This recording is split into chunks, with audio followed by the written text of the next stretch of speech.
জাতীয় নিরাপত্তা উপদেষ্টা ড খলিলুর রহমান সম্প্রতি দিল্লি সফর করেছেন। তার এই সফর নিয়ে চলছে নানা জল্পনা।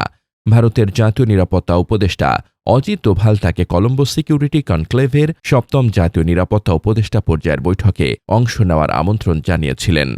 বহুপক্ষীয় এই আঞ্চলিক নিরাপত্তা ফোরামটি ভারত মহাসাগরীয় অঞ্চলের নিরাপত্তা, সন্ত্রাস দমন, সাইবার নিরাপত্তা এবং সামুদ্রিক সুরক্ষা নিয়ে কাজ করে। তবে কনক্লেভে যোগদানের ফাঁকে অজিত দোভালের সাথে দ্বিপাক্ষিক বৈঠক করেছেন খলিলুর রহমান। অন্তর্বর্তী সরকার ক্ষমতা নেওয়ার পর দুই দেশের উচ্চ পর্যায়ের এটাই প্রথম বৈঠক। জুলাই গণঅভ্যুত্থানের পর থেকেই দুই দেশের মধ্যে একটা টানাপোড়েন চলে আসছে। সেই বাস্তবতায় নানা দৃষ্টিকোণ থেকে এই বৈঠক খুবই গুরুত্বপূর্ণ। অন্যদিকে বাংলাদেশের নির্বাচনে অবৈধ নাক গলানোর দীর্ঘ ইতিহাস রয়েছে ভারতের। সেই বিবেচনায় নির্বাচনের আগ দিয়ে দুই দেশের নিরাপত্তা উপদেষ্টার বৈঠকে সন্দেহের চোখেও দেখছেন অনেক বিশ্লেষক। গণমাধ্যমে প্রকাশিত প্রতিবেদন এবং কূটনৈতিক সূত্রে জানা গেছে, মূলত তিনটি বিষয় নিয়ে আলোচনা হয়েছে বৈঠকে। দিল্লি বিস্ফোরণে বাংলাদেশে প্রশিক্ষিত তথাকথিত জঙ্গিদের কথিত সম্পৃক্ততার বিষয়টি তুলেছে ভারত।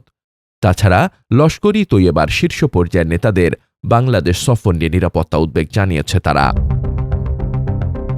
এদিকে মানবতাবিরোধী অপরাধের দায়ে মৃত্যুদণ্ডপ্রাপ্ত শেখ হাসিনাকে প্রত্যর্পণ চুক্তির আওতায় ফেরত চেয়েছে বাংলাদেশ, কিন্তু ঔদ্ধত্যের সাথে জবাব দিয়েছে অজিত দোভাল।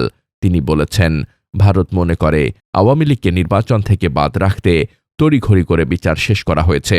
বাংলাদেশে অংশগ্রহণমূলক নির্বাচন ছাড়া আঞ্চলিক নিরাপত্তা নিশ্চিত হবে না বলে ভারত মনে করে বলেও জানিয়েছেন দোভাল। এই বৈঠকে সবচেয়ে বিস্ফোরক তথ্য হল, বৈঠকের দ্বিতীয় অংশে মার্কিন দূতাবাসের ঊর্ধ্বতন কর্মকর্তা এবং ভারত ও যুক্তরাষ্ট্রের সামরিক প্রতিনিধিরা উপস্থিত ছিলেন। জানা গেছে, ভারত ও যুক্তরাষ্ট্র উভয়ই বাংলাদেশের ওপর চাপ দিয়েছে যাতে অস্ত্র কেনা ও সামরিক ঘনিষ্ঠতার ক্ষেত্রে বাংলাদেশ চীনের সাথে বেশি ঘনিষ্ঠ না হয়। তাছাড়া পাকিস্তানের গোয়েন্দা সংস্থা আইএসআই যাতে বাংলাদেশে অবাধ কার্যক্রম চালানোর সুযোগ না পায়, সেখানেও জোর দিয়েছে ভারত। বিশ্লেষকরা বলছেন, বৈঠকে মার্কিন ও সামরিক কর্মকর্তাদের উপস্থিতি ছিল বাংলাদেশকে যৌথ বার্তা দেওয়ার কৌশল। বোঝানো হল যে ভারত আর যুক্তরাষ্ট্র আঞ্চলিক নিরাপত্তার ক্ষেত্রে যৌথ পরিকল্পনা ও কৌশলের অংশীদার। তাদের বক্তব্য হল, বাংলাদেশ যদি নিরাপত্তা ঝুঁকি তৈরি করে তবে তারা মার্কিন সুনজরে নাও থাকতে পারে। বিশ্লেষকরা বলছেন, এই চাপের কারণেই ড খলিল কনক্লেভে দেওয়া বক্তৃতায় জঙ্গিবাদের বিরুদ্ধে বাংলাদেশের জিরো টলারেন্স নীতির কথা বলেছেন। সেই সাথে তিনি দেশের ভূখণ্ড কোনো বহির্শত্রুকে ব্যবহার না করতে দেওয়ার প্রতিশ্রুতি দিয়েছেন। Based on the principles of sovereignty, equality, territorial integrity and non-interference which is enshrined. নির্বাচনের ঠিক আগ দিয়ে নিরাপত্তা উপদেষ্টার এই সফর কয়েকটি কারণে যথেষ্ট গুরুত্বপূর্ণ। প্রথমত, বৈধ ও স্বাভাবিক পথে বাংলাদেশে নির্বাচন সহ অভ্যন্তরীণ বিষয়ে হস্তক্ষেপের কোনো সুযোগ না পেয়ে নিরাপত্তা ইস্যুকে পুঁজি করে বাংলাদেশকে হুমকি দেওয়ার চেষ্টা করল ভারত। আঞ্চলিক স্থিতিশীলতা ও নিরাপত্তার বিষয়টি সেখানে অনেকটাই অজুহাত মাত্র।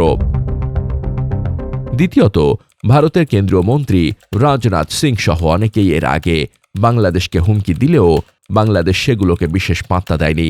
সে কারণে মার্কিন প্রতিনিধিদেরকে এর সাথে যুক্ত করেছে ভারত, যাতে বাংলাদেশ সত্যি চাপ অনুভব করে।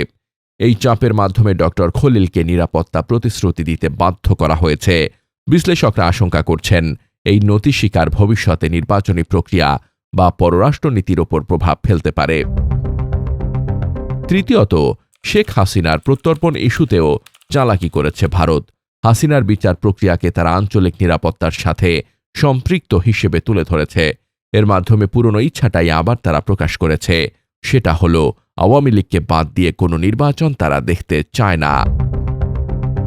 এই সামগ্রিক দৃষ্টিকোণ থেকে বোঝা যাচ্ছে, নিরাপত্তা উপদেষ্টার এই সফর কোনো স্বাভাবিক সৌজন্য সফর ছিল না। নির্বাচনের আগে বাংলাদেশকে চাপ দেওয়ার জন্যই ড খলিলকে আমন্ত্রণ জানিয়েছিলেন অজিত দোভাল। বৈঠকে মার্কিন প্রতিনিধিদের উপস্থিতি বাড়তি উদ্বেগ তৈরি করেছে।